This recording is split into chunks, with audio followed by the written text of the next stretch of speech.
നിമിഷം കണ്ണുകളടയ്ക്കാം. അനുഗ്രഹദായകമായ ഒരു ദിനം കൂടി കർത്താവ് നമുക്ക് നൽകിയിരിക്കുകയാണ്. ഈ ദിനം ദൈവത്തിന്റെ ദാനമായി നമുക്ക് കാണാം. ജന്മനാടിനെയും പ്രിയപ്പെട്ടവരെയും ഒക്കെ വിട്ട് ഈ അന്യസ്ഥലത്തേക്ക് നമ്മൾ കടന്നു വന്നപ്പോൾ നമുക്ക് വേണ്ടി കാത്തിരുന്ന ഒരു ദൈവമുണ്ട് എന്ന് നമ്മൾ അനുഭവിച്ചറിയുകയായിരുന്നു. ദിവ്യതൊട്ടക്കാരനായ യേശുനാഥ, ദിവ്യസ്നേഹ വചസ്സുകളാൽ ഞങ്ങളുടെ ജീവിതത്തെ നീ വെട്ടിയൊരുക്കണമേ. തളർന്നുപോയ ശാഖകളായി ഞങ്ങൾക്ക് കരുത്തേകണമേ. അവിടുത്തെ ജീവരക്തമൊഴുകി നല്ല ഫലം പുറപ്പെടുവിക്കുന്ന ശാഖകളാക്കി ഞങ്ങളെ ഓരോരുത്തരെയും മാറ്റണമേ. കണ്ണുകൾ നന്നായി അടച്ച് ലോകത്തിൽ കണ്ടതെല്ലാം ഒന്ന് മറന്ന് കാണാത്തവനെ ഒന്ന് കാണുവാൻ നമുക്ക് ആന്തരിക നേത്രങ്ങൾ തുറക്കാം. ജീവിത സമർപ്പണത്തിന്റെ ഭാഗമായി കരങ്ങൾ ഒന്ന് യാചാരൂപത്തിൽ നമുക്ക് വിടർത്തിപ്പിടിക്കാം. നമ്മളെ ഇവിടെ വിളിച്ചു ചേർത്ത കർത്താവിനേക്കാൾ വലിയവരായി ഇവിടെ ആരുമില്ല. കണ്ണുകൾ അടച്ച് കുപ്പുകരങ്ങളിൽ നമ്മുടെ ജീവിതം തിരുമുൻപിലേക്ക് നമുക്ക് ഉയർത്താം. ഈശോയെ, ജയാപജയങ്ങൾ നിറഞ്ഞ ഞങ്ങളുടെ ജീവിതത്തെ, സുഖദുഃഖ സമ്മിശ്രമായ ജീവിതത്തെ തിരുമുൻപിലേക്ക് ഇതാ ഞങ്ങൾ ഉയർത്തുന്നു. സൂര്യനേക്കാൾ 10,000 മടങ്ങ് ശോഭയുള്ള അങ്ങയുടെ നയനങ്ങൾക്ക് മുൻപിൽ ഞങ്ങൾക്കൊന്നും മറച്ചു വയ്ക്കുവാനില്ല കർത്താവേ. അങ്ങയുടെ ഔന്നതീയമായ ദാനങ്ങൾക്ക് നന്ദി. ഉയർത്തിപ്പിടിച്ചിരിക്കുന്ന കരങ്ങളിൽ ജീവിതത്തിന്റെ എല്ലാ അനുഭവങ്ങളും നമ്മൾ ഉയർത്തുകയാണ്. നമ്മോട് ചേർന്ന് നിൽക്കുന്ന ഒരു കർത്താവ് എത്ര ദൂരെ പോയാലും വീണ്ടും വീണ്ടും നമ്മളെ ചേർത്ത് നിർത്തുന്ന കർത്താവ്, എത്ര മറന്നാലും വീണ്ടും വീണ്ടും നമ്മുടെ പിന്നാലെ കടന്നു വരുന്ന കർത്താവ് നമുക്ക് സമീപസ്ഥനാണ്. അനാഥന്റെ മുൻപിലേക്ക് ഒരു തുറന്ന പുസ്തകം പോലെ നമ്മുടെ ജീവിതത്തെ കൊടുത്തുകൊണ്ട് നമുക്ക് ഒന്നു ചേർന്ന് നമ്മുടേതായ ഭാഷയിൽ മറ്റാരെയും ശ്രദ്ധിക്കാതെ ഒന്ന് കൊതിയോടെ സ്തുതിക്കാം. ഈശോ നമ്മുടെ സ്വരം ഒന്ന് കേൾക്കട്ടെ. ഹല്ലേലൂയ, ഹല്ലേലൂയ, ഹല്ലേലൂയ, ഹല്ലേലൂയ. യേശുവേ നന്ദി. അല്പം സ്വരം ഉയർത്തി സ്തുതിക്കാം. യേശുവേ ആരാധന, ആരാധന, ആരാധന. സ്തുതിക്കുന്ന കർത്താവേ, ആരാധിക്കുന്ന കർത്താവേ, നന്ദി പറയുന്ന കർത്താവേ, അങ്ങയുടെ പരിശുദ്ധമായ സാന്നിധ്യത്തിന് ഞങ്ങൾ നന്ദി പറയുന്നു. ഞങ്ങളെ ഒന്നിച്ചു ചേർത്ത് അവിടുത്തെ വാത്സല്യത്തിന് ഞങ്ങൾ നന്ദി പറയുന്നു. ഹല്ലേലൂയ, ഹല്ലേലൂയ, ഹല്ലേലൂയ, ഹല്ലേലൂയ. യേശുവേ നന്ദി, നന്ദി, നന്ദി, നന്ദി. ഹല്ലേലൂയ, ഹല്ലേലൂയ, ഹല്ലേലൂയ, ഹല്ലേലൂയ, ഹല്ലേലൂയ, ഹല്ലേലൂയ, ഹല്ലേലൂയ. കരങ്ങളൊന്ന് ഹൃദയത്തോട് ചേർത്ത് വെച്ചുകൊണ്ട് താതന്റെ തണലല്ലേ, അവിടുത്തെ കരമല്ലേ എനിക്ക് എന്നും ബലം. ആ നാലിലെ മാത്രം നമുക്കൊന്ന് ആവർത്തിച്ച് പാടാം. അറിയാവുന്നവർ മാത്രം പാടുക, അല്ലാത്തവർ പാടുകയേ വേണ്ട. പാടുന്നവർ ഇരട്ടി പ്രാർത്ഥിക്കുന്നു. കണ്ണുകൾ അടഞ്ഞു തന്നെ ഇരിക്കട്ടെ. ഒരുപാട് കാര്യങ്ങൾ നമ്മൾ കണ്ടിട്ടുണ്ട്, കേട്ടിട്ടുണ്ട്. അനേക കാര്യങ്ങൾ നമ്മുടെ ജീവിതത്തിലേക്ക് കടന്നു വന്നിട്ടുണ്ട്. ഒരിക്കലും കാണാത്തവനെ ഒന്ന് കാണുവാൻ, കേൾക്കാത്തവനെ ഒന്ന് കേൾക്കുവാൻ, ആ ദിവ്യ സ്നേഹങ്ങളുടെ നിറയുവാൻ കൊതിച്ചുകൊണ്ട് നമുക്ക് എല്ലാവർക്കും ഒന്നിച്ചു പാടാം, മറ്റാരെയും ശ്രദ്ധിക്കാതെ.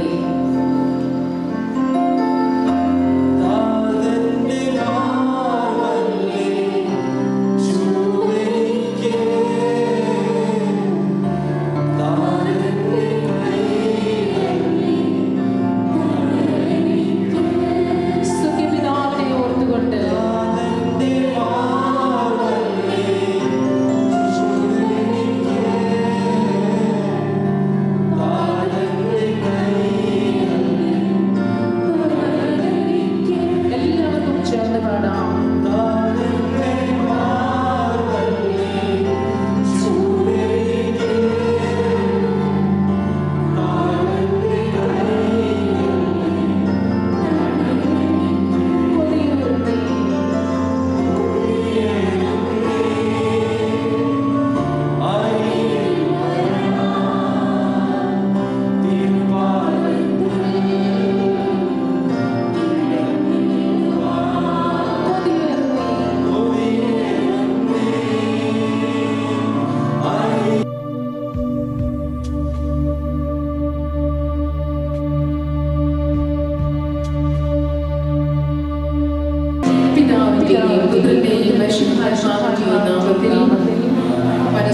പരസ്പരം ഒരു സ്തുതി ചൊല്ലിയിട്ടിരിക്കാം.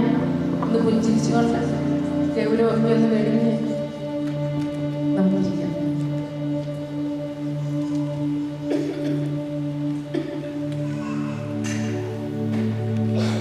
എന്തിനാണ് ഇങ്ങനെയൊക്കെ ധ്യാനത്തിൽ പങ്കെടുക്കുന്നത്? എന്തിനാ ധ്യാനിക്കുന്നത്?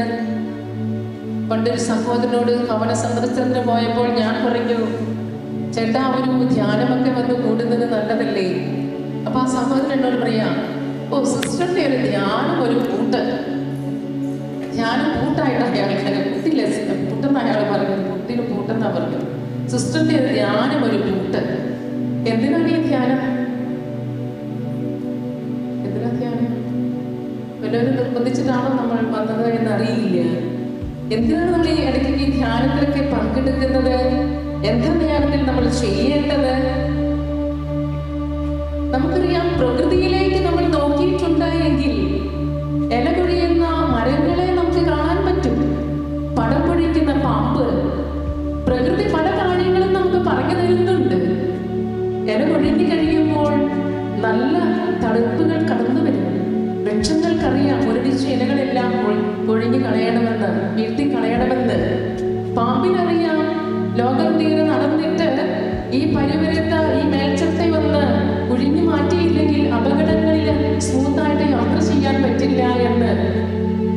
ഇലകൊഴിക്കുന്ന മരങ്ങളും പടം പൊഴിക്കുന്ന പാമ്പുമൊക്കെ ദൈവം നമ്മുടെ മുൻപിൽ വെച്ചിരിക്കുകയാണ്. എന്തിനു വേണ്ടിയാ? സ്വർഗീയ പിതാവിനെ നോക്കി നമ്മളും ജീവിതത്തെ ക്രമപ്പെടുത്തുവാനാണ്. എന്തിനാ ധ്യാനം? ധ്യാനത്തിൽ എന്താ സംഭവിക്കേണ്ടത്? നമ്മൾ ഹോസ്പിറ്റലിലൊക്കെ രോഗം വരുമ്പോൾ പോകാറുണ്ട്. അവിടെ ചെന്ന് തീർച്ചയായിട്ടും നമ്മുടെ ശാരീരിക രോഗങ്ങളാണ് നമ്മൾ പങ്കുവയ്ക്കുന്നത്. സൗഖ്യം കിട്ടണം എല്ലാവരും പറയും, ഒന്നും മറച്ചു വെക്കാതെ പറയും. എത്ര നാളായി പനി തുടങ്ങിയിട്ട്, മേലുനമ്പനം തുടങ്ങിയിട്ട്, എന്തൊക്കെയാണ് വിശേഷങ്ങൾ കാണണം. ആരോഗ്യം നമുക്ക് വളരെ ആവശ്യമാണ്. ആത്മീയ ഹോസ്പിറ്റലാണ് നമ്മുടെ ദേവാലയവും നമ്മുടെ ധ്യാനങ്ങളും ഒക്കെ. ഇവിടെ നമ്മൾ പങ്കുവെക്കേണ്ട ഒരു പ്രധാനപ്പെട്ട മേഖലയുണ്ട്. അത് നമ്മുടെ ആധ്യാത്മിക ജീവിതമാണ്. ഈ കണക്കുകളൊന്ന് ഇറക്കി വെച്ച് അതിൻ്റെ എല്ലാ വിജയങ്ങളെയും നേട്ടങ്ങളെയും ഓർത്ത് കർത്താവിന് നന്ദി പറയുകയും അതിൻ്റെ കുറവുകളെ ഓർത്ത് മാപ്പ് ചോദിച്ച് ആത്മീയ ജീവിതത്തെ നമ്മളൊന്ന് വിശകലനം ചെയ്ത്, ബാങ്കിലൊക്കെ ജോലി ചെയ്യുന്നവർക്കറിയാം, വർഷത്തിലൊരിക്കൽ അല്ലെങ്കിൽ എല്ലാ ദിവസവും തന്നെ അവരെ ടാലിയാക്കിയിട്ടേ പോകത്തുള്ളൂ. കണക്കുകളൊക്കെ ഓർഡറാക്കും. നമ്മുടെ ജീവിതത്തിന്റെ കണക്കുകൾ ഒന്ന് ഓർഡറാക്കുന്ന നിമിഷമാണ് ധ്യാനങ്ങൾ. Hallelujah, hallelujah. ഇതെല്ലാവർക്കും ആവശ്യമാണ്. നമുക്ക് ഭൗതിക തലം മാത്രമല്ല, ഒരു ആത്മീയ തലം കൂടി കർത്താവ് നൽകിയിട്ടുണ്ട്. ഇത് ശ്രദ്ധിക്കുവാൻ വേണ്ടിയിട്ട് ബുദ്ധിയുള്ള മനുഷ്യൻ, അല്ലെങ്കിൽ ദൈവത്തെ അറിഞ്ഞിട്ടുള്ളവൻ, ദൈവം ആരാണെന്ന് അറിയുന്നവൻ തീർച്ചയായിട്ടും പോയിരിക്കുക തന്നെ ചെയ്യും. ഞാൻ ഓർക്കുകയാണ്, വർഷങ്ങൾക്ക് മുൻപ് എനിക്കൊരു ഇമെയിൽ സന്ദേശം കിട്ടിയത്. അതിനകത്ത് ഇങ്ങനെ എഴുതിയിരിക്കുന്നത്, ഒരു മനുഷ്യൻ എഴുതിയിരിക്കുന്നു, ഓ എത്ര ധ്യാനം ഞാൻ കൂടിയിരിക്കുന്നു, എത്ര ഹോമിൽ ഞാൻ കേട്ടിരിക്കുന്നു, എത്രയോ അച്ഛന്മാരുടെ പ്രസംഗങ്ങൾ കേട്ട് കേട്ട് എന്റെ ജീവിതത്തിൽ ഒരു ഓർമ്മയിൽ ഒരു വചനവും ഒരു ഹോമിലെയും ഞാൻ ഓർക്കുന്നില്ല. ഇനി എന്തിനാ ഈ വചനശ്രവണമൊക്കെ? എന്തിനാ ഈ ധ്യാനം? ഒന്നും ഞാൻ ഓർത്തിരിക്കുന്നില്ല. അതുകൊണ്ട് എനിക്ക് ധ്യാനത്തോടൊന്നും താല്പര്യമില്ല എന്ന്. കുറെ നാളുകൾക്ക് ശേഷം ഇയാൾക്ക് തന്നെ മറ്റൊരാൾ മറുപടി എഴുതിയത് കൂടി അതിനകത്ത് എഴുതി വിട്ടിട്ടുണ്ട്. ഇതാണ് എഴുതിയിരിക്കുന്നത്, ശരിയാണ് താങ്കൾ പറഞ്ഞത്. ഒരു ഹോമിലി നീ ഓർക്കുന്നുണ്ടാവില്ല, ഒരു വചനവും നീ ഓർക്കുന്നുണ്ടാവില്ല, സത്യമാണ്. എനിക്ക് നിന്നോട് പറയാനുണ്ട് ഒരു കാര്യം. അനേക വർഷങ്ങളായി ഞാൻ ഭക്ഷണം കഴിക്കാൻ തുടങ്ങിയിട്ട് ഏകദേശം 33,000-ഓളം മീൽസ് ഞാൻ എൻ്റെ ജീവിതത്തിൽ കഴിച്ചിട്ടുണ്ട്. നല്ല നല്ല ഭക്ഷണങ്ങൾ തന്നെയാണ് എൻ്റെ അമ്മയും എൻ്റെ ഭാര്യയും ഒക്കെ ഉണ്ടാക്കി തന്നത്. പക്ഷേ ഒരൊറ്റ മീൽസിന്റെ ഒരു ടേസ്റ്റ് എനിക്കൊന്ന് ഓർക്കാൻ പറ്റുന്നില്ല. പക്ഷെ മകനെ, അതുകൊണ്ട് എനിക്ക് പറയാൻ പറ്റുമോ ഞാൻ കഴിച്ച മീൽസ് എല്ലാം അല്ലെങ്കിൽ എൻ്റെ ഭക്ഷണങ്ങളെല്ലാം വേസ്റ്റായി പോയി എന്ന്? ഞാൻ എൻ്റെ അമ്മയുടെ അടുക്കൽ നിന്നും എൻ്റെ ജീവിത പങ്കാളിയുടെ അടുക്കൽ നിന്നും കഴിച്ച ഓരോ ഭക്ഷണവും എൻ്റെ ശാരീരിക ജീവിതത്തെ പോഷിപ്പിക്കുകയായിരുന്നു. ഇന്ന് ഞാൻ ആരോഗ്യത്തോടെ ഇവിടെ നിൽക്കുന്നുണ്ടെങ്കിൽ ഞാൻ കഴിച്ച ഭക്ഷണം മുഴുവൻ എൻ്റെ ജീവിതത്തിന് ബലം നൽകി. അതുകൊണ്ട് ഈ ഭക്ഷണം വേസ്റ്റായി എന്ന് പറയാൻ പറ്റുമോ? ഒന്നിന്റെയും ടേസ്റ്റ് ഞാൻ ഓർക്കുന്നില്ല എന്ന് പറഞ്ഞ് എനിക്ക് കഴിക്കാതിരിക്കാൻ പറ്റുമോ? മകനെ, നീ പങ്കെടുത്ത ധ്യാനങ്ങളും നിന്റെ പ്രാർത്ഥനകളും നീ സ്വീകരിച്ച ഉദാശകളും നിന്റെ നല്ല നമസ്കാരങ്ങളും എല്ലാം നീ അറിയാതെ തന്നെ നിന്റെ ആധ്യാത്മിക ജീവിതത്തെ അത് പോഷിപ്പിച്ചിട്ടുണ്ട്. അതുകൊണ്ടാണ് നീ ഇന്ന് ഇവിടെ നിൽക്കുന്നത്. അതുകൊണ്ട് ഇത് വേണ്ട എന്ന് പറയുവാൻ നമുക്ക് പറ്റില്ല. ഹല്ലേലൂയ. വലുതുകരമുയർത്തി പറഞ്ഞേ ഹല്ലേലൂയ. അല്പകൂടെ സ്വരമുയർത്തി പറഞ്ഞേ ഹല്ലേലൂയ. യേശുവേ നന്ദി, യേശുവേ സ്തുതി, യേശുവേ ആരാധന. ഞങ്ങൾ ഇന്ന് രാവിലെ ഇവിടെ പ്രാർത്ഥിച്ചുകൊണ്ടിരുന്നപ്പോൾ ഒരു സന്ദേശം കർത്താവ് ഞങ്ങൾക്ക് നൽകുകയായിരുന്നു. അത് വലിയൊരു മരം, വളരെ തളുത്ത് നിൽക്കുന്ന വലിയൊരു മരം, നന്നായിട്ട് നല്ല പച്ചപ്പുണ്ട്. പക്ഷെ ഒരൊറ്റ പൂവും ഒറ്റ കായും അതിനകത്ത് കണ്ടില്ല. നമുക്കൊരു മരം വളർന്നു വരണമെങ്കിൽ നല്ല ഫലഭൂയിഷ്ഠമായ സ്ഥലത്ത് അത് നടണം. നല്ലൊരു സ്ഥലത്ത് നിൽക്കുന്ന നല്ലൊരു മരമാണ്. നമ്മുടെയൊക്കെ ആത്മീയ ജീവിതത്തിന്റെ ഒരുപക്ഷെ ഒരു ചിത്രമാണോ ഈശോ വരച്ചതെന്ന് അറിയില്ല. ഞാനിവിടെ വന്നപ്പോൾ ഇവിടെ ഒരു സംഘാടകരൊക്കെ പറഞ്ഞത് കേട്ടത് ഞാൻ ഓർക്കുകയാണ്. ഈ ഇംഗ്ലീഷ് ചർച്ച് നമുക്ക് വേണ്ടിയിട്ട് ഈ ഹോളും പരിസരവും എല്ലാം വിട്ടു തന്നിരിക്കുകയാണ്. യാതൊരുവിധ മുടക്കുമില്ലാതെ നമ്മുടെ ആത്മീയ ജീവിതത്തെ പോഷിപ്പിക്കുവാനായിട്ട് ഈ ഇംഗ്ലീഷ് ചർച്ച് നമുക്കെല്ലാം നൽകിയിരിക്കുകയാണ് എന്ന് കർത്താവ് നമുക്കെല്ലാം നൽകി. പ്രിയപ്പെട്ടവരെ, ഫലം ചൂടാതെ നിൽക്കുന്ന ഒരു വൃക്ഷമാണോ ഞാൻ? എൻ്റെ ജീവിതത്തിൽ കായ്കളുണ്ടോ? എൻ്റെ ജീവിതത്തിൽ പൂക്കളുണ്ടോ? പരിശോധിക്കേണ്ട ഒരു സമയമായത്. ദൈവം നമുക്ക് നൽകിയിരിക്കുന്ന അവസരങ്ങളെ, നമ്മുടെ ജീവിതത്തിന്റെ സാധ്യതകളെ ഫലം ചൂടാതെ നിൽക്കുന്ന വെറും ഇലകൾ മാത്രം നിൽക്കുന്ന ഒരു ജീവിതമാണോ എന്ന് നമ്മുടെ ഈ ദിവസത്തിൽ ഒന്ന് പരിശോധിക്കണം. അതുകൊണ്ട് ഈ ധ്യാനം എൻ്റെ ജീവിത പങ്കാളിക്ക് വേണ്ടിയിട്ടല്ല, എൻ്റെ മക്കൾക്ക് വേണ്ടിയിട്ടല്ല, മാതാപിതാക്കൾക്ക് വേണ്ടിയിട്ടല്ല. ഈ ധ്യാനം ആർക്ക് വേണ്ടിയിട്ടാണ്? അതോർക്ക് പറഞ്ഞേ, അല്പം കൂടി ഉറക്കെ. ചിലര് പറയാൻ എൻ്റെ സിസ്റ്ററെ, അത് എൻ്റെ ജീവിത പങ്കാളിയായിരുന്നു കേൾക്കേണ്ടത്. ആർക്ക് വേണ്ടിയിട്ടില്ല? നമുക്ക് വേണ്ടിയിട്ടാണ്. ഈശോ ഈ ദിവസങ്ങളില് തന്റെ ദിവ്യ സ്നേഹ വചസ്സുകളാൽ നമ്മുടെ ജീവിതത്തെ വെട്ടിയൊരുക്കും. ഉറപ്പുള്ള കാര്യമാണ്. ഈശോ നമ്മുടെ ജീവിതത്തിലൂടെ വന്ന് കടന്നു വരും. കർത്താവിന്റെ വചനത്തിന്റെ മുൻപിൽ നമ്മുടെ ജീവിതങ്ങളെ നമ്മൾ തുറന്നു കൊടുക്കുകയാണ്. എന്താണ് ബൈബിൾ? എന്താണ് ഈ വചനം? എന്തിനായി ബൈബിൾ ഇങ്ങനെ പറയുന്നത്? ബൈബിൾ എന്ന് പറഞ്ഞാൽ രണ്ട് കാര്യങ്ങളാണ് നമ്മൾ അതിനകത്ത് ഓർക്കേണ്ടത്. ബൈബിൾ പറയുന്നു ഞാൻ ആരാണ് എന്ന്. ബൈബിളാണ് പറയുന്നത് ഞാൻ ആരാണ് എന്ന്. രണ്ട്, ബൈബിൾ വചനം പറയുന്നു ഞാൻ ആരായി തീരണമെന്ന്. ഇത് രണ്ടും വചനമാണ് നമ്മളെ പഠിപ്പിക്കുന്നത്. ലോകം കുറേ കാര്യം നമ്മളോട് പറഞ്ഞ് ഇങ്ങനെയാണ് ആയിത്തീരേണ്ടത്. കൂട്ടുകാർ പിയർ ഗ്രൂപ്പൊക്കെ പറഞ്ഞിട്ടുണ്ട് നീ ഇങ്ങനെയാണ് ആകേണ്ടത്. ജീവിത പങ്കാളി പറഞ്ഞിട്ടുണ്ട്, അല്ലെങ്കിൽ രണ്ടുപേരും കൂടി തീരുമാനിച്ചിട്ടുണ്ട് ഇതാണ് നന്മ തിന്മ. നോ, ഒരിക്കലുമല്ല. വചനം, കർത്താവിന്റെ വചനം പറയുന്നു ഞാൻ ആരാകണമെന്ന്, ഞാൻ ആരായിത്തീരണമെന്ന്. കർത്താവിന്റെ വചനം നമുക്ക് നിയമം, കർത്താവിന്റെ കൽപ്പനകള്, ഇതനുസരിച്ച് ജീവിതത്തെ നമ്മൾ ക്രമപ്പെടുത്തുമ്പോഴാണ് നമ്മുടെ ജീവിതത്തിൽ നല്ല ഫലങ്ങൾ ഉണ്ടാകുന്നത്. ഹല്ലേലൂയ, ഹല്ലേലൂയ. യേശുവേ നന്ദി. ഒരിക്കലും 23 വയസ്സുകാരൻ പ്രാർത്ഥിക്കാൻ വന്നിട്ട് എന്നോട് പറയുകയാണ്, അവിടെ ഒരു ഗേൾ ഫ്രണ്ട് ഉണ്ട്, ഭയങ്കര സ്നേഹമാണ്, എല്ലാ ഗുരുത്തക്കേടുകളും കാട്ടിക്കൂട്ടി. അപ്പോൾ ഞാൻ പറഞ്ഞു, മോനെ എന്തായാലും ഈ വിവാഹത്തിന് മുൻപ് ഇത്ര പരിധിവിട്ട ബന്ധം നിനക്ക് വേണമായിരുന്നോ? നീ വിവാഹം കഴിക്കാൻ വെച്ചിരിക്കുന്ന ഒരാളാണെങ്കിൽ അതിനുശേഷം നിനക്ക് എത്രയോ അവസരങ്ങളുണ്ട്. ഇത്രമാത്രം എക്സ്ട്രീമിലേക്ക് പോയി നിന്റെ ശരീരത്തെ ഇത്ര വെടക്കാക്കേണ്ട ആവശ്യമുണ്ടായിരുന്നോ? നീ ഉദാശ സ്വീകരിച്ചില്ലല്ലോ. നിങ്ങളുടെ ശരീരം ഒരുമയായില്ലല്ലോ. ഇരുമയായിരിക്കുമ്പോൾ തന്നെ നിനക്ക് ഇതിന്റെ ആവശ്യമുണ്ടായിരുന്നോ? അവരോട് ചോദിച്ചപ്പോൾ അവൻ എന്നോട് പറയുകയാണ്, സിസ്റ്ററിന് എന്താ ഇത്ര വലിയ കുഴപ്പം? ഞാൻ പറയും, എനിക്കൊരു കുഴപ്പമില്ല, പക്ഷെ അത് കുഴപ്പം നിനക്കാ വരാൻ പോകുന്നത്. ഉടനെ അവൻ എന്നോട് പറയുകയാണ്, എനിക്കും ഇഷ്ടം അവൾക്കും ഇഷ്ടം, ഞങ്ങൾക്ക് രണ്ടുപേർക്കും ഇഷ്ടം, പിന്നെ സിസ്റ്ററിനാണോ കുഴപ്പം? ആ, എനിക്കും ഇഷ്ടം, എനിക്കും സമ്മതം, അവൾക്കും സമ്മതം, പിന്നെ സിസ്റ്ററിനാണോ ഇത്ര വലിയ കുഴപ്പം? എനിക്കും നിനക്കും ഇഷ്ടമാണെന്ന് ഓർത്തുകൊണ്ട് തിന്മ എപ്പോഴും തിന്മയാണ് മോനെ, പാപം എപ്പോഴും പാപമാ, പാപം പാപമാ. ജീവിത പങ്കാളി നിശ്ചയിക്കുന്നതല്ല, നാട്ടുപ്രമാണികൾ നിശ്ചയിക്കുന്നതല്ല തിന്മയും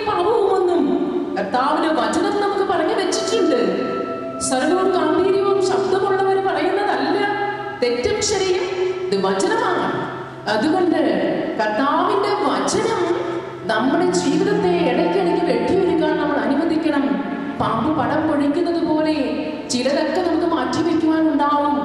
ഇര പൊഴിയുന്നത് പോലെ നമുക്ക് ചിലതൊക്കെ മാറ്റാനുണ്ടാവും. അതുകൊണ്ട് എൻ്റെ കുടുംബത്തിൽ, എൻ്റെ ജീവിത പങ്കാളിയുടെ അടുക്കൽ, എൻ്റെ കുഞ്ഞുങ്ങളുടെ ഇടയിൽ ഫലം പുറപ്പെടുവിക്കുന്ന ഒരു മകനാണോ മകളാണോ എന്നാണ് ഈ ദിവസങ്ങളിൽ നമ്മൾ ചിന്തിക്കേണ്ടത്. Hallelujah, hallelujah. നിങ്ങളുടെ കയ്യിലൊക്കെ വചനമുണ്ട് എന്ന് ഞാൻ വിചാരിക്കുകയാണ്. ഉണ്ടെങ്കിൽ എടുത്തു. ആർക്കെങ്കിലും കാണുന്നില്ല, മൊബൈലിലെങ്കിലും കാണുമല്ലോ വചനം. ഒരു വചനം നമുക്കൊന്ന് എടുക്കാം. ഉത്തമഗീതം 1:6. ഉത്തമഗീതത്തിലെ വലിയൊരു പ്രേമത്തിന്റെ കഥയാണ്. അതിന് വേണ്ടിയിട്ട് വായിക്കാൻ നല്ലതാണ്. പക്ഷേ 1:6 വായിച്ച ആരെങ്കിലും ഉത്തമഗീതം 1:6 വളരെ പ്രധാനപ്പെട്ട ഒരു വചനമാണത്. ഉത്തമഗീതം 1:6 എവിടെയായിരിക്കും ഉത്തമഗീതം? വായിച്ചു.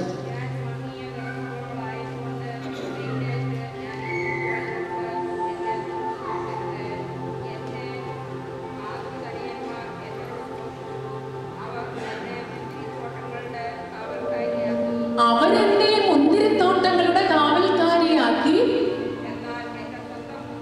എന്റെ സ്വന്തം മുന്തിരിത്തോട്ടം ഞാൻ കാത്തു സൂക്ഷിച്ചില്ല. എല്ലാവരും ഒന്ന് പറഞ്ഞേ, അവൻ എന്നെ മുന്തിരിത്തോട്ടങ്ങളുടെ കാവൽക്കാരനാക്കി, എന്നാൽ എന്റെ സ്വന്തം മുന്തിരിത്തോട്ടം ഞാൻ കാത്തു സൂക്ഷിച്ചില്ല.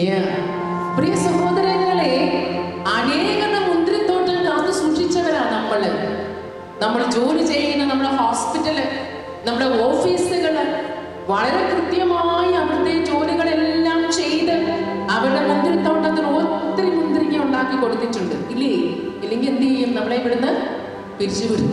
അതാണ് അനേകം മുന്തിരിത്തോട്ടം. നമ്മളിവിടെ കഠിനാധ്വാനം ചെയ്ത് നമ്മുടെ ബ്രദേഴ്സിനെയും സിസ്റ്റേഴ്സിനെയും കുടുംബത്തിലുള്ളവരെയും ഒക്കെ ഉയർത്തിയിട്ടുണ്ടാവും.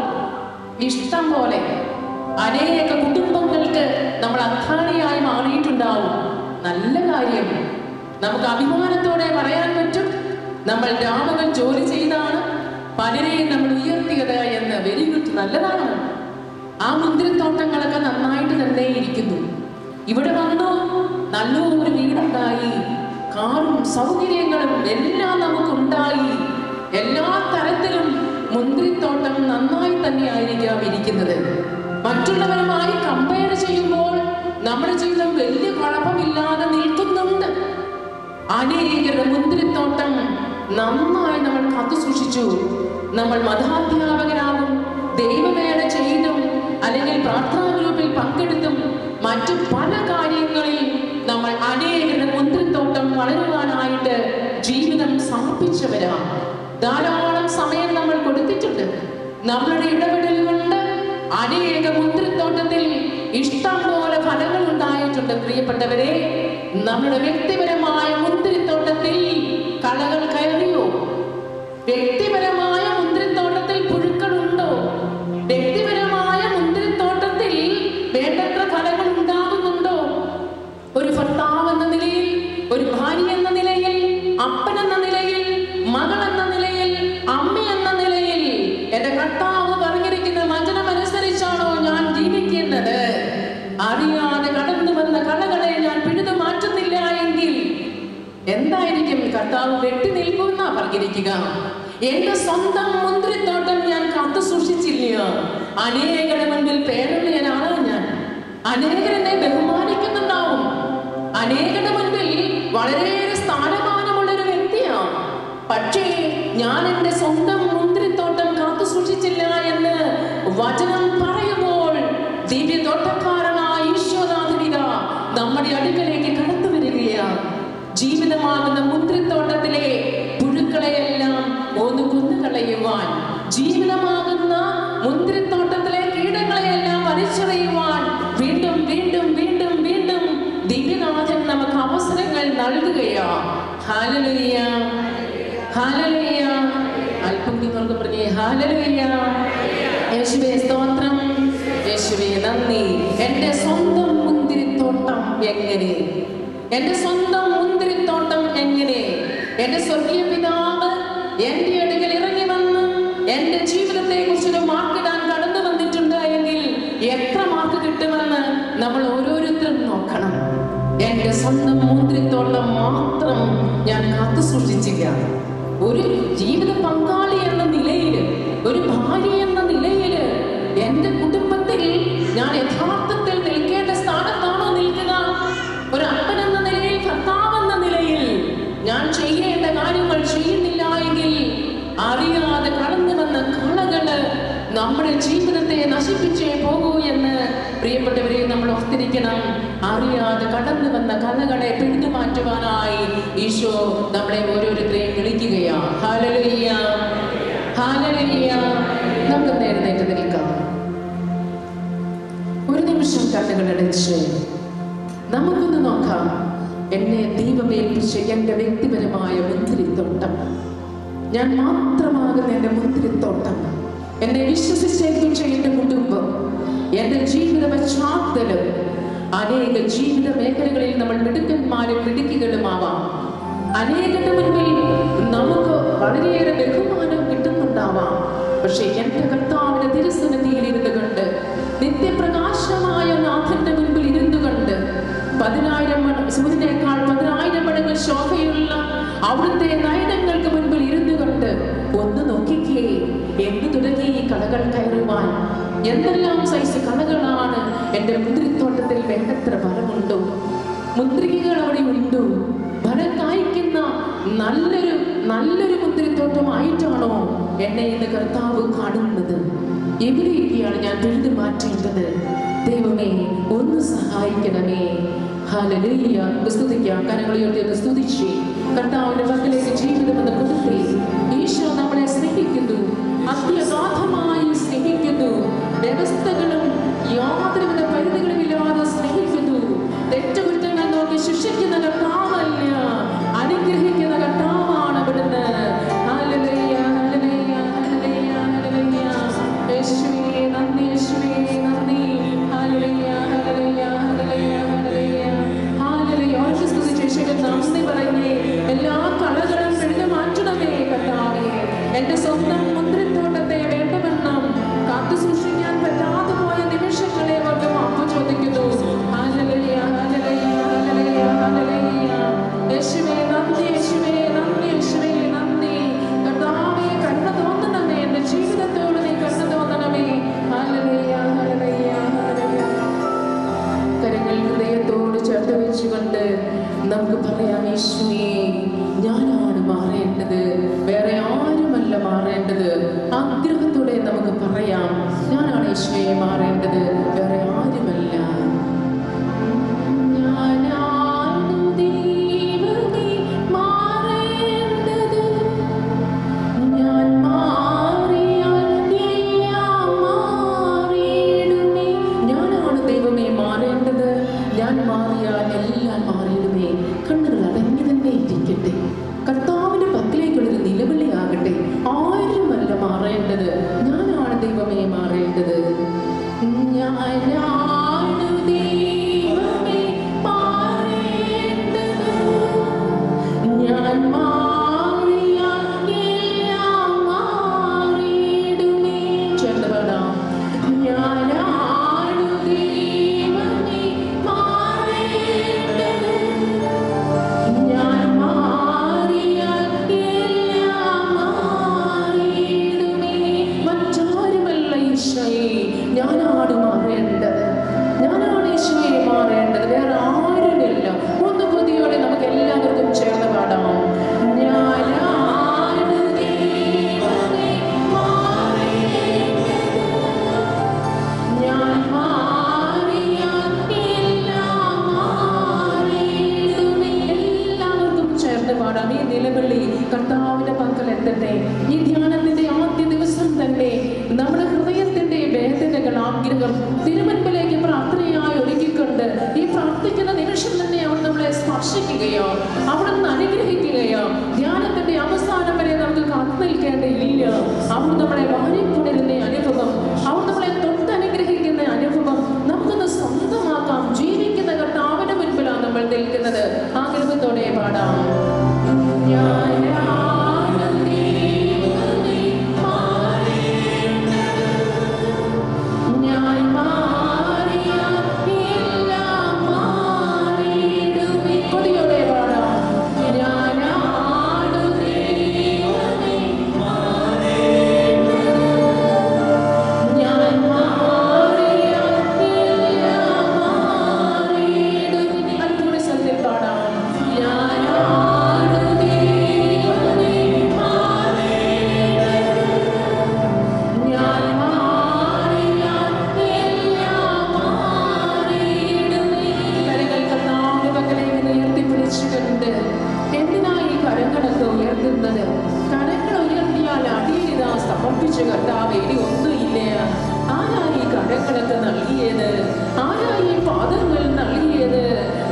സങ്കീർത്തനങ്ങൾ 56:9 നമ്മളിങ്ങനെ വായിക്കുന്നുണ്ട്. സങ്കീർത്തനങ്ങൾ 56:9 എന്ന് വായിക്കാമോ?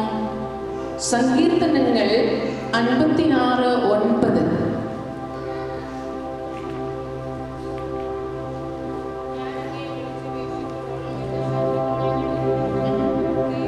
സങ്കീർത്തനങ്ങൾ 56:9 കറക്റ്റാണോ? 8. ചില ബൈബിളിൽ 8, ചില ബൈബിളിൽ 8 വായിച്ചിട്ട് ബൈബിളുടെ എല്ലാവരും കൂടി ഒന്നിച്ച് വായിച്ചേ. അവിടുന്ന്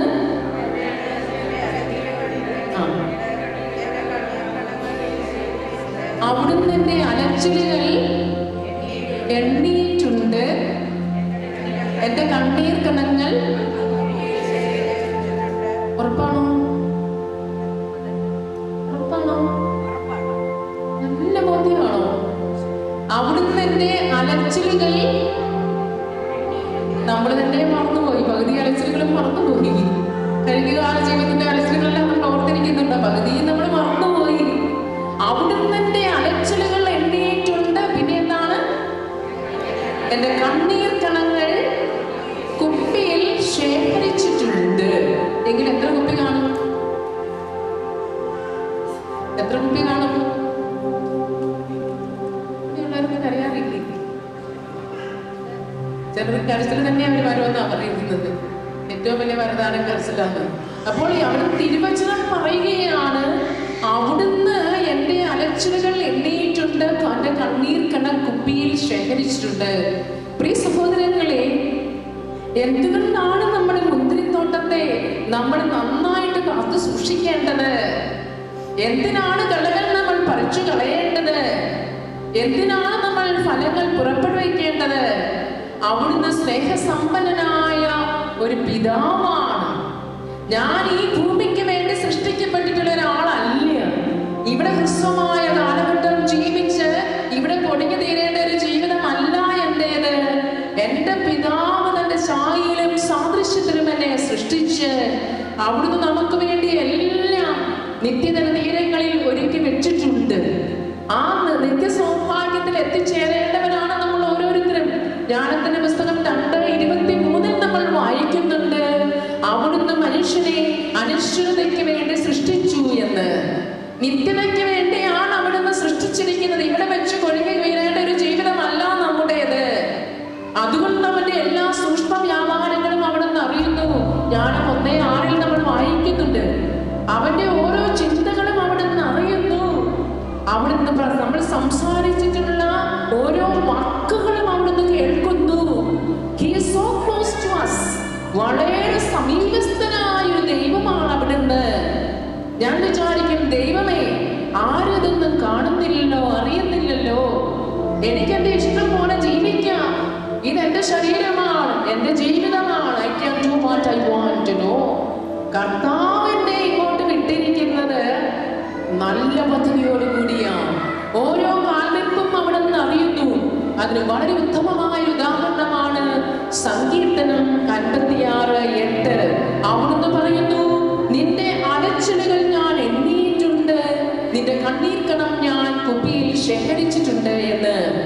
ഞാൻ ഒരിക്കലും പെൺകുട്ടിക്ക് വേണ്ടി പ്രാർത്ഥിക്കുമ്പോൾ കർത്താവ് 22 കുപ്പിയുമായിട്ട് നിൽക്കുകയാണ്. ആൺകുട്ടിയാണ് ചോദിക്കും, കുടിക്കുന്നുണ്ടോ എന്ന്. ഈ പെൺകുട്ടികളെന്നാ ചോദിക്കും. കുട്ടിയുള്ളവർ കുടിക്കുന്നതല്ല, നിങ്ങളല്ല കേട്ടോ, ഇവിടെയുള്ളവർ കുടിക്കുമെന്ന് കേട്ടിട്ടുണ്ട്. പെണ്ണുങ്ങളൊക്കെ കുട്ടിയുള്ളവർ കുടിക്കുമോ? നിങ്ങൾ കുടിക്കുന്നില്ലോ. അപ്പോൾ കുടിക്കുന്നവർ ആൺകുട്ടിയാണെങ്കിൽ ചോദിക്കാൻ എന്തായി കുട്ടി എന്ന്. ഇത് പെൺകുട്ടിയാണ്. അത് നമ്മുടെ കേരളത്തിലെ ഒരു മലനാട്ടിൽ ജീവിക്കുന്ന പെൺകുട്ടികളൊന്നും അങ്ങനെ കുടിക്കത്തൊന്നുമില്ല. അപ്പോൾ 22 കുപ്പിയുമായിട്ട് കർത്താവ് നിൽക്കുകയാണ്. ആദ്യം ഒന്നും നമുക്ക് മനസ്സിലാകുന്നില്ല എന്താ ഇതിന്റെ അർത്ഥമെന്ന്. കുറച്ചു സമയം കഴിഞ്ഞപ്പോൾ പരിശുദ്ധാത്മാവായ ദൈവം പറയുകയാണ്, ഇത് ഇവിടെ കണ്ണിൽ നിന്നും അടർന്നു വീണിട്ടുള്ള കണ്ണുനീർത്തുള്ളികളാണ് എന്ന്. പരിശുദ്ധാത്മാവായ ദൈവം പറയുകയാണ്. ഞാനിപ്പോൾ ആ കൊച്ചിനോട് ചോദിച്ചു, മോളെ, അവൾക്കൊരു 20 വയസ്സൊക്കെ കാണും, നീ ഒരു സഹനപുത്രിയായിട്ടാണല്ലോ കർത്താവ് കാണിക്കുന്നത്. നീ ഒരുപാട് കരഞ്ഞിട്ടുണ്ടെന്നാണല്ലോ കർത്താവ് കാണിക്കുന്നത്. നിന്റെ കണ്ണുനീരുകളെല്ലാം കർത്താവ് കുപ്പിയിൽ ശേഖരിച്ചു വെച്ചിട്ടുണ്ട്. അതിന് 22 കുപ്പിയുണ്ടെന്നാണ് കർത്താവ് പറയുന്നത്. അത് കേട്ടപ്പോൾ അവിടെ പിന്നെയും കരയാൻ തുടങ്ങി. ഈശോ ഇതെല്ലാം ശേഖരിച്ചു വെച്ചിട്ടുണ്ടോ എന്ന് ചോദിച്ചുകൊണ്ട്. പ്രിയ സഹോദരങ്ങളെ, കരയുക എന്ന് പറഞ്ഞാൽ, കണ്ണുനീരുകൾ വീഴുക എന്ന് പറഞ്ഞാൽ എതിരെവിടെയാ ഒഴുകുന്നത് എന്ന് നമുക്കറിയാം. ഇത് കുപ്പിയിൽ ശേഖരിക്കുക എന്ന് പറഞ്ഞാൽ എവിടെയാണ് കർത്താവ് അത് ശേഖരിക്കുന്നത് എന്ന് നമുക്കറിയാം. എത്രയോ സമീപസ്ഥനായ ഒരു ദൈവമാണ് അവിടുന്ന് എന്ന് അന്നാണ് എനിക്ക് ആഴത്തിൽ ബോധ്യപ്പെട്ടത്. ഈവൻ ഒരു ഡ്രോപ്പ് പോലും നമ്മുടെ കണ്ണിൽ നിന്നും താഴെ വീണിട്ടില്ല. നമ്മുടെ ഒരു സങ്കടം പോലും അവിടുന്ന് എണ്ണപ്പെടാതെ പോയിട്ടില്ല. എല്ലാം അവിടുത്തെ ജീവിത നിഘണ്ടുവിൽ ശേഖരിച്ചു വെച്ചിട്ടുണ്ട്. ജീവന്റെ പുസ്തകത്തിൽ അതെല്ലാം എഴുതി വെച്ചിട്ടുണ്ട്. നിന്റെ അലച്ചിലുകളെല്ലാം മകനെ ഞാൻ എണ്ണി വെച്ചിരിക്കുന്നു, മകളെ ഞാൻ എണ്ണി വെച്ചിരിക്കുന്നു. ഇത് ഞാൻ പറയുന്നതല്ല, കർത്താവിന്റെ വചനമാ, കർത്താവിന്റെ വചനമാ. അതുകൊണ്ടാണ് നമ്മുടെ ജീവിതത്തെ നമ്മൾ പരിശോധിക്കേണ്ടതും കളകൾ കയറിയാൽ നമ്മൾ പിഴുതു മാറ്റേണ്ടതും. എന്റെ ജീവിത പങ്കാളിയോ കുടുംബ സാഹചര്യങ്ങളോ എന്നെ വേണ്ടവണ്ണം മനസ്സിലാക്കാതെ ഏതെങ്കിലും രീതിയിൽ തകർക്കപ്പെട്ട അനുഭവങ്ങളിലൂടെ ഞാൻ കടന്നു പോയിട്ടുണ്ട് എങ്കിൽ, പ്രിയപ്പെട്ടവരെ, സ്വർഗ്ഗപിതാവിനെല്ലാം കണ്ടിട്ടുണ്ട്, അവിടുന്നെല്ലാം രേഖപ്പെടുത്തിയിട്ടുണ്ട്. ഈ ഒരു ഓർമ്മയാണ് നമുക്ക് എന്നും പുതിയ സ്നേഹം, പുതിയ അനുഭവം, പുതിയ സന്തോഷം നൽകുന്നത്. നമ്മളത് കുഞ്ഞായിരുന്നപ്പോൾ ഓർക്കുമായിരുന്നു, എനിക്ക് പഠിക്കണം, ജോലി കിട്ടണം, എനിക്ക് നല്ലൊരു വീട് വാങ്ങണം, കുടുംബം, മക്കള് എല്ലാം നമുക്ക് കിട്ടുമ്പോഴും ഉള്ളിന്റെ ഉള്ളറകളിൽ പിന്നെയും എന്തിനോ വേണ്ടി ദാഹിക്കുന്ന ഒരു അനുഭവം. ഈ ലോകത്തുള്ളതൊന്നും നമുക്ക് ശാശ്വതമായ ആനന്ദം നൽകുകയില്ല. നമ്മളെ സൃഷ്ടിച്ചിങ്ങോട്ട് വിട്ടിരിക്കുന്ന ആ പിതാവിനെ കുറിച്ചുള്ള ഓർമ്മയാണ് എന്റെ ജീവിതത്തിന്റെ സൗന്ദര്യം, എന്റെ ജീവിതത്തിന്റെ ബലം, എന്റെ ജീവിതത്തിന്റെ ആനന്ദം. വേറെ ഒന്നിനും എന്നെ ആനന്ദിപ്പിക്കുവാൻ പറ്റില്ല. 2000-ൽ ഞങ്ങൾ അമേരിക്കയിൽ വന്നൊരു 3 മാസം ധ്യാനിപ്പിച്ചിട്ട് ഞങ്ങൾ തിരിച്ചുപോയി. പിന്നെ ഞാൻ സെക്കൻഡ് ടൈം വരുന്നതാണ് ഇപ്പോഴ്. ഞാൻ പറയുന്ന ആരെങ്കിലും കൂടി ഇരുമ്പോഴെങ്കിലും ഒരു ക്ഷമിക്കാൻ, ഒരു വലിയൊരു അനുഭവമായിട്ട് ഞാനത് പറയുകയാണ്. ഒരിക്കൽ ഞങ്ങൾ ഒരു കുടുംബത്തിൽ, മലയാളി കുടുംബമാണ്, ഇഷ്ടം പോലെ സ്വത്തുണ്ട്. വേണമെങ്കിൽ കേരളം മൊത്തം വാങ്ങാനുള്ള സ്വത്തുണ്ടെന്നാണ് എനിക്ക് തോന്നുന്നത്. അവർക്ക് അത്രയും കാശാണത്. 2 പേരും, ഭാര്യയും ഭർത്താവും, കീരിയും പാമ്പും പോലെ ഒരു ജീവിതം. സമാധാനം എന്ന് പറയുന്ന കുടുംബത്തിലേ ഇല്ല. നീയാണോ മൂത്തത്? നമ്മുടെ നാട്ടിലെ കാരണന്മാര് കണ്ടിയാണോ മൂത്തത്, മാങ്ങയാണോ മൂത്തത് എന്ന് പറഞ്ഞ പോലെയാണ് 2 പേരും. ഇഷ്ടം പോലെ കാശ്. ആരാ മൂത്തത്, കണ്ടിയാണോ മാങ്ങയാണോ ആർക്കറിയാം? അങ്ങനെയാണ് 2 പേരുടെയും ജീവിതം. അങ്ങേറ്റം സംശയം, ബഹളങ്ങൾ, അസ്വസ്ഥത. ഞാനല്ലേ ആദ്യം വന്നതെന്ന് ഭാര്യ, ഞാനല്ലേ കൂടുതൽ സമ്പാദിക്കുന്നത് നമ്മൾ ഭർത്താവ് വിട്ടുകൊടുക്കുകയോ? ഭർത്താവിന് വിട്ടുകൊടുക്കാൻ പറ്റുമോ? കളകൾ കയറി നമ്മളെ നശിപ്പിച്ചുകൊണ്ടിരിക്കും. വചനം എന്ത് പറയുന്നു? ഞാൻ എങ്ങനെയാ ജീവിക്കേണ്ടതെന്ന്, എന്റെ കുടുംബത്തിൽ ഞാൻ എങ്ങനെയാ പെരുമാറേണ്ടതെന്ന്, എന്റെ സമ്പത്തിന്റെയോ സൗന്ദര്യത്തിന്റെയോ പേരിലല്ല എന്റെ ജീവിതമെന്ന് എന്നെ പഠിപ്പിക്കുന്നത് വചനമാണ്. വചനം വായിക്കുമ്പോഴാണ് ഞാൻ ഈ ജീവിത സാഹചര്യങ്ങൾ എങ്ങനെ ആയിരിക്കണമെന്ന് എന്നെ വചനം സഹായിക്കുന്നത്. അപ്പോൾ ഈ അത്രമാത്രം പ്രശ്നങ്ങൾ നിറഞ്ഞ ഒരു കുടുംബാന്തരീക്ഷം കണ്ടത് ഞാൻ ഓർക്കുകയാണ്. പരിശുദ്ധാത്മാവായ ദൈവം അവിടെ പ്രവർത്തിച്ചു, പരിശുദ്ധാത്മാവരെ സ്പർശിച്ചു, അവർക്ക് വലിയ സൗഖ്യം കിട്ടി. ആ കഥകൾ അവിടെ കിടക്കട്ടെ. പ്രിയ സഹോദരങ്ങളെ, ജീവിതത്തിന്റെ ഓരോ നിമിഷങ്ങളും ദൈവത്തിന്റെ ദാനമാണെന്ന് കാണുവാൻ, സ്വർഗ്ഗപിതാവ് നൽകിയിരിക്കുന്ന ആയുസ്സും ആരോഗ്യവുമാണ് എനിക്കുള്ളത് എന്ന് കാണുവാൻ നമുക്ക് സാധിക്കണം. അവിടുന്ന് എല്ലാം അറിഞ്ഞിട്ടുണ്ട്, എല്ലാം അവിടുന്ന് കളക്ട് ചെയ്ത് വെച്ചിട്ടുണ്ട്. എന്റെ ജീവിതത്തിന്റെ ഓരോ സഹനങ്ങളും, ദുഃഖങ്ങളും, വേദനകളും, സംശയങ്ങളും, തെറ്റിദ്ധാരണകളും, അവഗണനകളും എല്ലാം എങ്കിലും എനിക്ക് ദൈവം നൽകിയ ഈ കുടുംബജീവിതം പൊട്ടിപ്പോകാതിരിക്കുവാൻ, ദൈവമേ ഞാൻ സഹിക്കുന്നു, ക്ഷമിക്കുന്നു എന്ന് പറയുന്ന ആ വലിയ സഹനങ്ങളും കർത്താവ് എഴുതി വെച്ചിട്ടുണ്ട് എന്ന് പ്രിയപ്പെട്ടവരെ നമ്മൾ ആരും മറക്കരുത്. Hallelujah, hallelujah. ഒന്ന് വലതുകരം ഉയർത്തി പറഞ്ഞേ ഹല്ലേലൂയ. അല്പം കൂടെ സ്വരമുയർത്തി പറഞ്ഞേ ഹല്ലേലൂയ, ഹല്ലേലൂയ. നമുക്കെന്ത് എഴുന്നേറ്റ് നിൽക്കാം, നമുക്കെന്ത് എഴുന്നേറ്റ്. ഈശോയെ, ഞാനാണ് മാറേണ്ടത്, മറ്റാരുമല്ല ഈശോയെ മാറേണ്ടത്. ഒന്ന് കൊതിയോടെ പ്രാർത്ഥിച്ചു. വചനം കേട്ട് കേട്ട് തഴപ്പിച്ച ജീവിതങ്ങളും ഉണ്ടാകുമല്ലോ.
പ്രവാചകന്റെ പുസ്തകം 65-ാം അധ്യായം 5-ാം തിരുവചനം. യെശയ്യ 65:5 വായിക്കാം.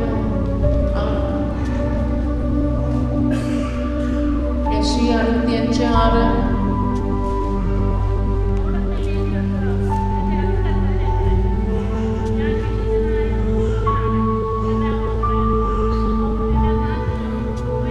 യെശയ്യ പ്രവാചകന്റെ പുസ്തകം 65:6.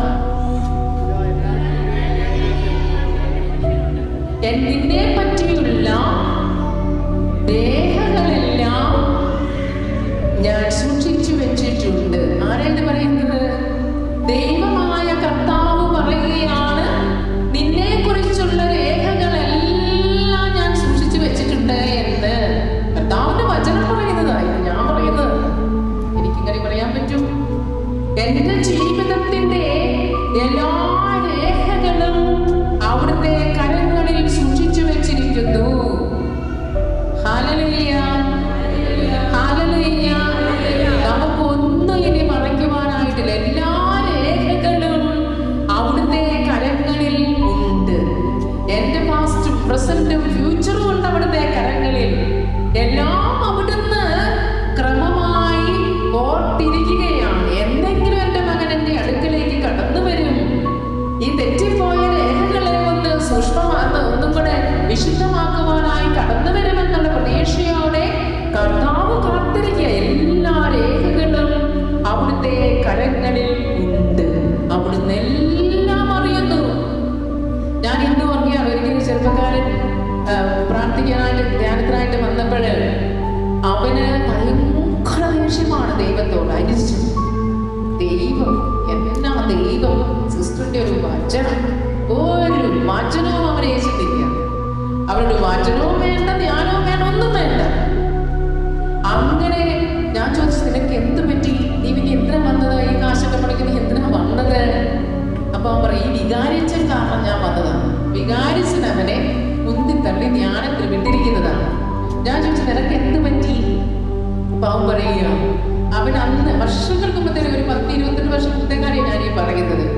അന്ന് അവൻ PDC ആണ്, +1+2 ഒക്കെയാണ്. PDC പഠിച്ചു കഴിഞ്ഞപ്പോൾ അപ്പം പറഞ്ഞു, മോനെ നീ ഇനി തുടർന്ന് പഠിക്കണ്ട, എനിക്ക് നല്ലൊരു ബിസിനസ് ഉണ്ടല്ലോ, നീ ആ ബിസിനസ് അങ്ങ് ഏറ്റെടുക്കുക.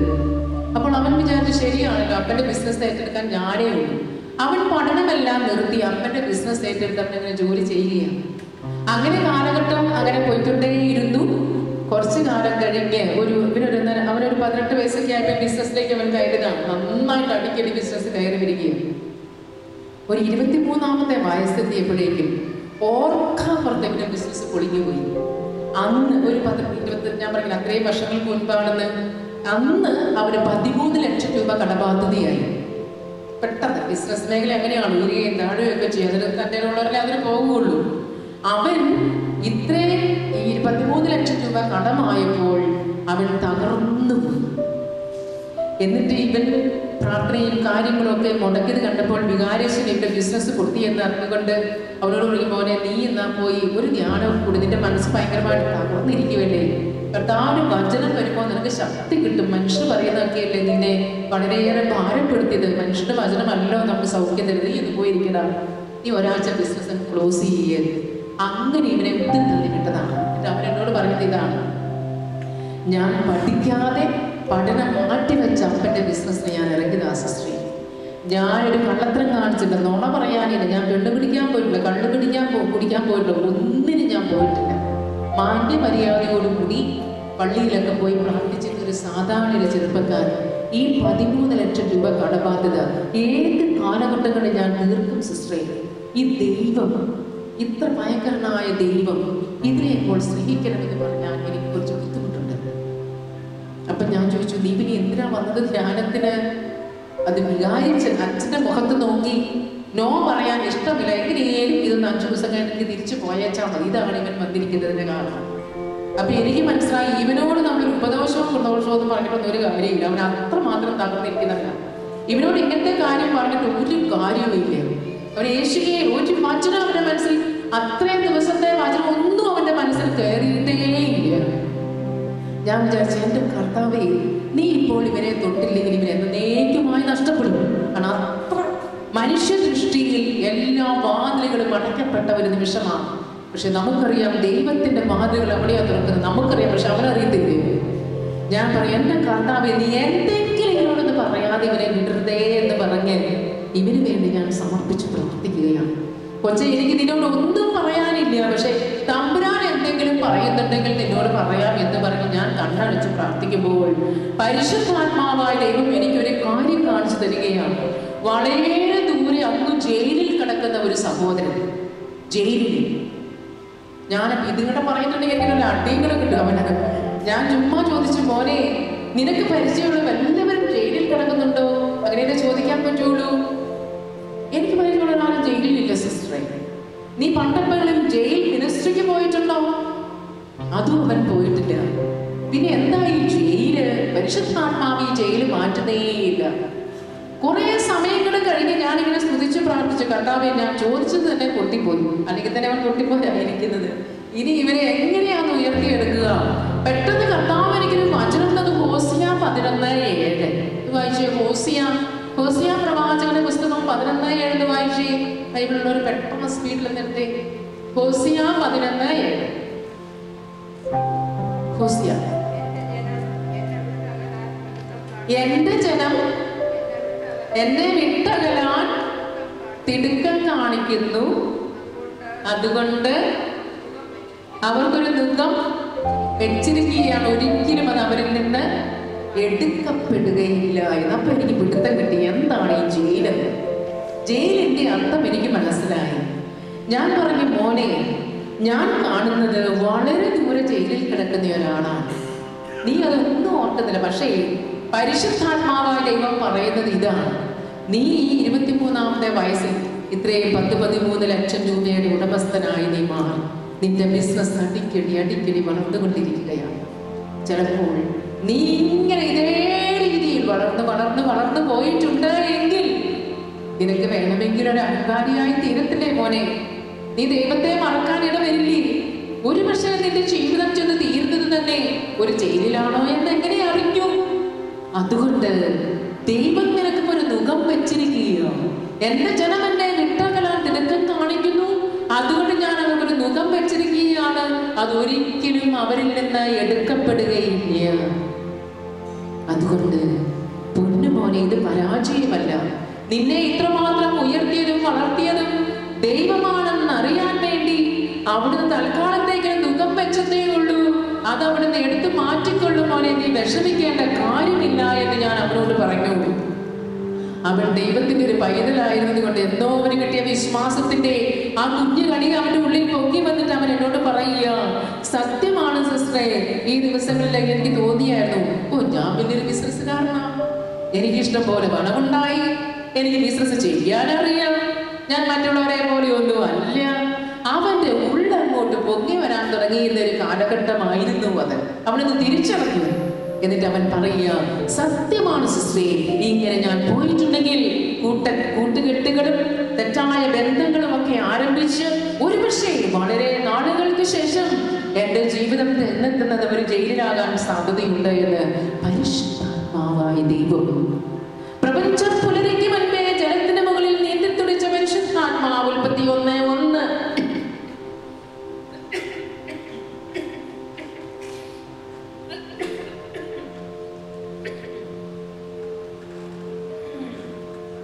പ്രപഞ്ചമുണ്ടാകുന്നതിന് മുൻപേ തന്നെ പ്രവർത്തനം ആരംഭിച്ച പരിശുദ്ധാത്മാവ് ജീവിതത്തിന്റെ എല്ലാ കാര്യങ്ങളും റെക്കോർഡ് ചെയ്ത് വെച്ചിട്ടുണ്ട്. അവിടുന്നെല്ലാം അറിയുകയാണ്. പരിശുദ്ധാത്മാവ് റെക്കോർഡ് ചെയ്ത് വെച്ചിരിക്കുകയാണ് നമ്മുടെ ജീവിതത്തിന്റെ എല്ലാ കാര്യങ്ങളും. അവൻ പറഞ്ഞു, സത്യം, ഞാൻ ഈ ധ്യാനത്തിന് വന്നില്ലായിരുന്നുവെങ്കിൽ തീർച്ചയായിട്ടും എന്റെ ജീവിതം ഇപ്രകാരം എന്നേക്കുമായി നഷ്ടമായേനെ എന്ന് ഞാൻ കരുതുകയാണ്. ഇല കൊഴിയുന്ന വൃക്ഷങ്ങളും പടം പൊഴിക്കുന്ന പാമ്പുകളും പ്രകൃതി എത്രയോ കാര്യങ്ങൾ നമുക്ക് മനസ്സിലാക്കി തരുന്നുണ്ട്. നമ്മൾ നന്നായാണ് പോകുന്നത് എന്ന് കരുതുമ്പോഴും അറിയാതെ കടന്നു വരുന്ന കടകളെ പറിച്ചു മാറ്റുവാൻ കർത്താവ് നൽകുന്ന അവസരങ്ങളാണ് ഓരോ ധ്യാന കർത്താവിൻ്റെ അവസരങ്ങളുമെന്നും പ്രിയപ്പെട്ടവരെ നമുക്ക് മറക്കാതിരിക്കാം. എന്താ എനിക്കിപ്പം കുഴപ്പം, എന്താ ഇപ്പോൾ കുറവ്? പലരോടും നമ്മൾ സംസാരിക്കുമ്പോൾ പലരും നമ്മളോട് പറയുന്ന ഒരു കാര്യമാണ്, എന്തിനായി ഇത് ധ്യാനം, എന്തിനായി ഇത്? വചനത്തിന്റെ മുൻപിൽ ജീവിതത്തെ നമ്മൾ വിശകലനം ചെയ്യുമ്പോഴാണ് എനിക്ക് മനസ്സിലാകുന്നത് ഞാനിരിക്കുന്നത് യഥാർത്ഥത്തിലുള്ള സ്ഥലത്താണോ എന്ന്. എന്റെ ജീവിതത്തിൽ കളകൾ വന്നിട്ടുണ്ടോ എന്ന് വചനം തട്ടി ഉരസി നോക്കുമ്പോഴാണ് എനിക്ക് മനസ്സിലാകുന്നത്. വളരെ സ്തുതിച്ചേ ഹല്ലേലൂയ, ഹല്ലേലൂയ. യേശുവേ സ്തോത്രം, യേശുവേ നന്ദി, യേശുവേ ആരാധന. ഹല്ലേലൂയ. ഒത്തിരി വേണ്ടി കർത്താവേ സ്തുതിച്ചേ. കർത്താവേ, എന്റെ ജീവിതത്തിൽ കടന്നു വന്ന കളകളെ കണ്ടെത്തുവാൻ കൃപ തരണമേ എന്ന് പറഞ്ഞുകൊണ്ട് നമുക്ക് ഉറക്കെ ഒന്ന് സ്തുതിക്കാം. ഹല്ലേലൂയ.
എൻ്റെ മറ്റാരെങ്കിലും ജീവിതവുമായി ബന്ധപ്പെട്ട മറ്റാരുടെയെങ്കിലും വാക്കുകളാണോ എൻ്റെ ജീവിതത്തെ നയിച്ചുകൊണ്ടിരിക്കുന്നത്?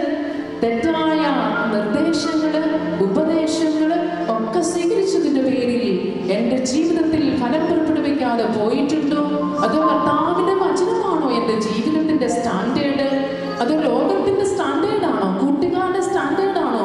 നമ്മൾ ഒന്നിച്ച് വന്നവരും ഒന്നിച്ച് പ്രവർത്തിച്ചവരും ഒക്കെ ഉണ്ടാവാം. അവർ പറഞ്ഞിട്ടുണ്ടാവും ഇങ്ങനെയൊക്കെ ചെയ്താൽ മതി, അങ്ങനെയൊന്നും തടയേണ്ട ആവശ്യമില്ല, വിട്ടുകൊടുക്കേണ്ട ആവശ്യമില്ല. പക്ഷെ ഈ വചനം നമുക്ക് പാടാം. വചനം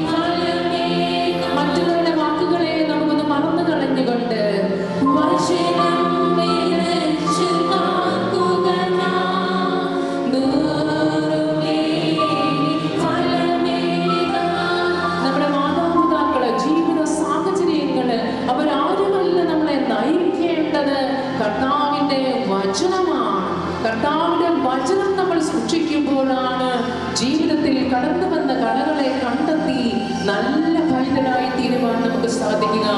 1 യോഹന്നാൻ 3:1 നമ്മളോട് ഇങ്ങനെ പറയുന്നു. 1 യോഹന്നാൻ 3:1 വായിക്കാമോ? 1 യോഹന്നാൻ 3:1.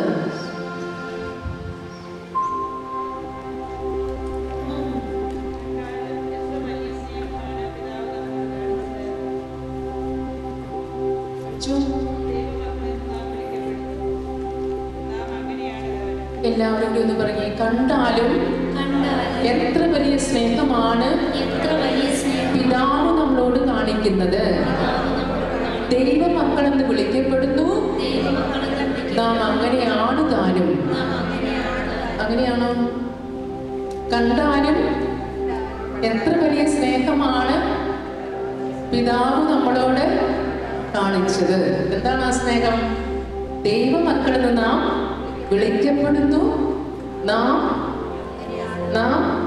അങ്ങനെ ആണ് താനും. ഒന്ന് റിപ്പീറ്റ് ചെയ്യാമല്ലോ. കണ്ടാലും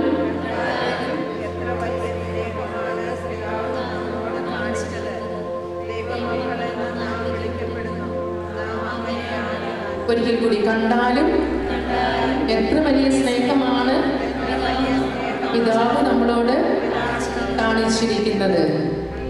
ദൈവമക്കളെന്ന് നാം വിളിക്കപ്പെടുന്നു. അങ്ങനെ ആണ് താനും. നിങ്ങളൊക്കെ കുഞ്ഞുങ്ങളെ വളർത്തുന്നവരാണല്ലോ. നിങ്ങൾ പറയുന്നത് കേൾക്കുമ്പോഴാണോ കുഞ്ഞുങ്ങളോട് നിങ്ങൾക്ക് സ്നേഹം? അതെയോ? അതോ അയലോക്കാർ പറയുന്നത് കേട്ട് കുഞ്ഞുങ്ങൾ ജീവിക്കുമ്പോഴാണ് അവരോട് സ്നേഹം? കാണാം കളി എന്നേരം എന്താണ്. അതൊരു അപ്പൻ്റെ തനിനിറം അറിയും, അമ്മയുടെ തനിനിറം അറിയും. അതായത് നമ്മൾ വളർത്തുന്ന കുഞ്ഞുങ്ങൾ എങ്ങനെ ജീവിക്കണം? നമ്മുടെ ഇഷ്ടത്തിനനുസരിച്ച് ജീവിക്കണം. എന്നാലും നമ്മുടെ മക്കളാവും. അയലോക്കത്തെ ചേട്ടൻ അല്ലെങ്കിൽ ചേച്ചി പറയുന്ന അനുസരിച്ച് ജീവിച്ചാൽ അവർ നമ്മുടെ മക്കളാവില്ല. അപ്പം നമ്മുടെ തനി സ്വഭാവം പുറത്തു വരും. കാണാൻ കളി എന്താണെന്ന്. അപ്പോൾ എന്താണ് പറയുന്നത്? ദൈവ മക്കളെന്ന് നാം വിളിക്കപ്പെടുന്നു. നമ്മൾ ആരാണ്? ദൈവത്തിന്റെ മക്കളാണെങ്കിൽ ആ ദൈവത്തിന്റെ സ്വഭാവം നമ്മൾ കാണിക്കണോ? വേണോ? ദൈവത്തിന്റെ സ്വഭാവം കാണിക്കുവാൻ ദൈവം എന്താണ്, എങ്ങനെയാണ് നമ്മുടെ സ്വഭാവം എന്ന് അവിടുന്ന് വചനത്തിൽ പറഞ്ഞു വെച്ചിട്ടുണ്ട്. എങ്ങനെയാണ് നമ്മൾ ജീവിക്കേണ്ടത്, എങ്ങനെയാണ് നമ്മൾ പെരുമാറേണ്ടത്, എങ്ങനെയാണ് നമ്മൾ ഇടപെടേണ്ടത്, എല്ലാം അവിടുന്ന് നമുക്ക് കാണിച്ചു തന്നിരിക്കുകയാണ്. യെശയ്യാ പ്രവാചകന്റെ പുസ്തകം 48:17. യെശയ്യാ 48:17 വായിക്കാമോ? 48:17.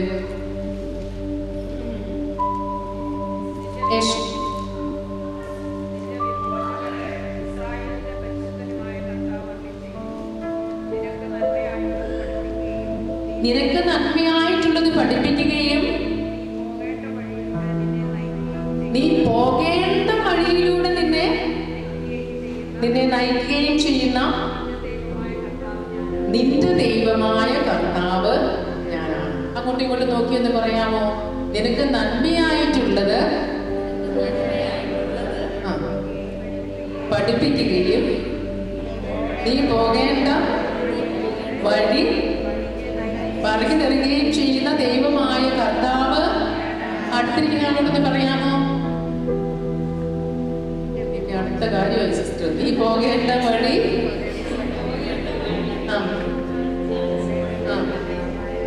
ജീവിത പങ്കാളി അടുത്തിരിക്കുന്നത് ശരിക്കും പറഞ്ഞേ. നിനക്ക് നന്മയായിട്ടുള്ളത് ജീവിത പങ്കാളിയോടൊന്ന് പറഞ്ഞേ കേൾക്കട്ടെ.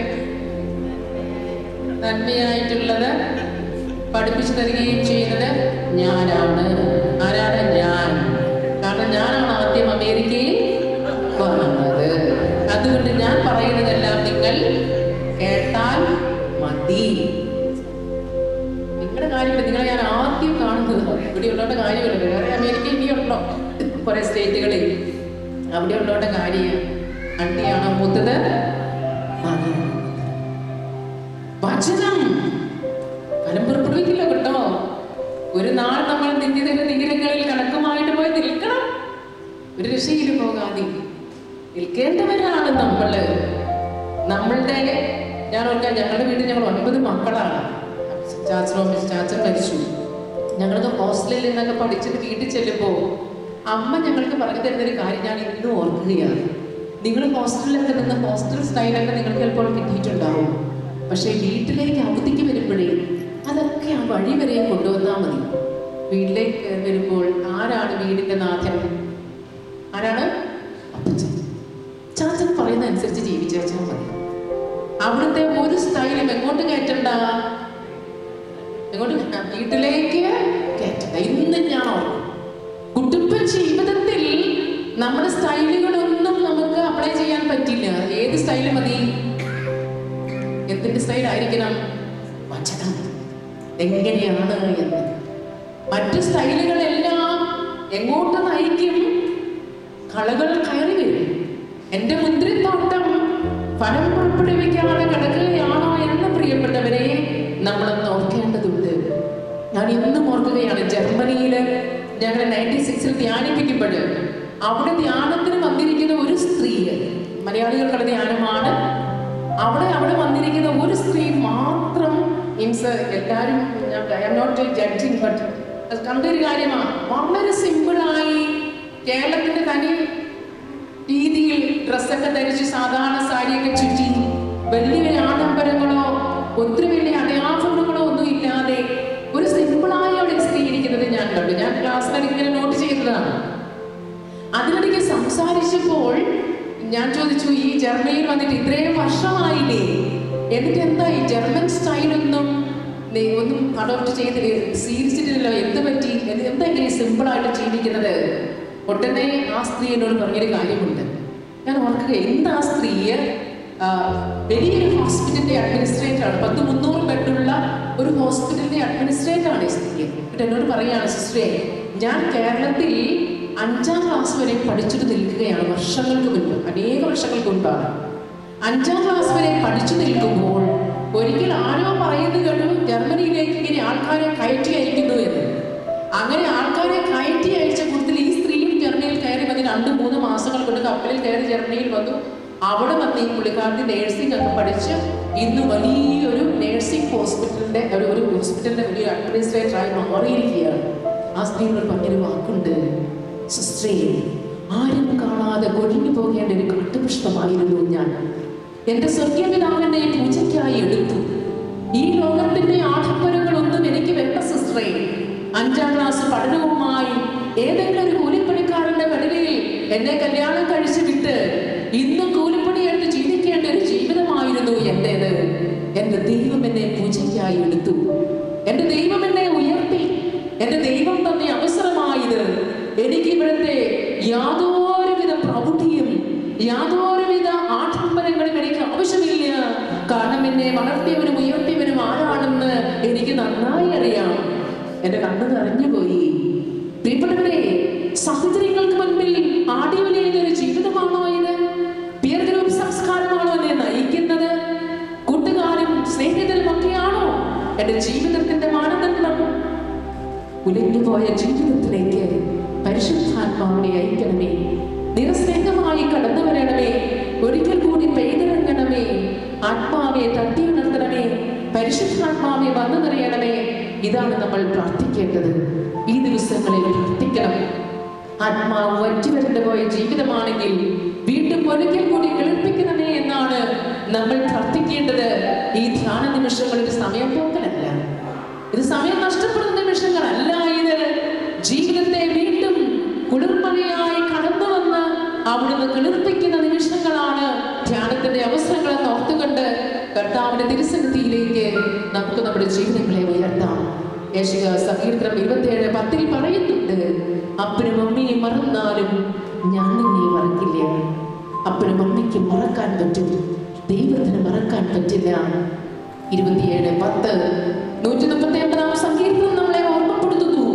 നീ ഇരുന്നതും കിടന്നതും നടന്നതും ചിന്തിച്ചതും എല്ലാം അമ്മയുടെ വിധത്തിൽ ഭൂമിയുടെ അതോ ഭാഗങ്ങളിൽ വെച്ച് നീ രൂപപ്പെട്ടപ്പോൾ നിന്റെ രൂപം എനിക്ക് അജ്ഞാതമായിരുന്നില്ല. നിന്റെ ജീവിതത്തിന്റെ ഓരോ താളുകളും എന്റെ ജീവിതമാകുന്ന ഗ്രന്ഥത്തിൽ എഴുതി വെച്ചിരിക്കുകയാണ്. ഇത്രമാത്രം സൂക്ഷ്മതയോടെ നമ്മളെ ഈ ഭൂമിയിലേക്ക് വിട്ട കർത്താവിന് മുൻപിൽ നമ്മൾ നിൽക്കുമ്പോൾ അവിടുത്തെ പരിശുദ്ധ സ്നേഹം പോരെ നമുക്ക്?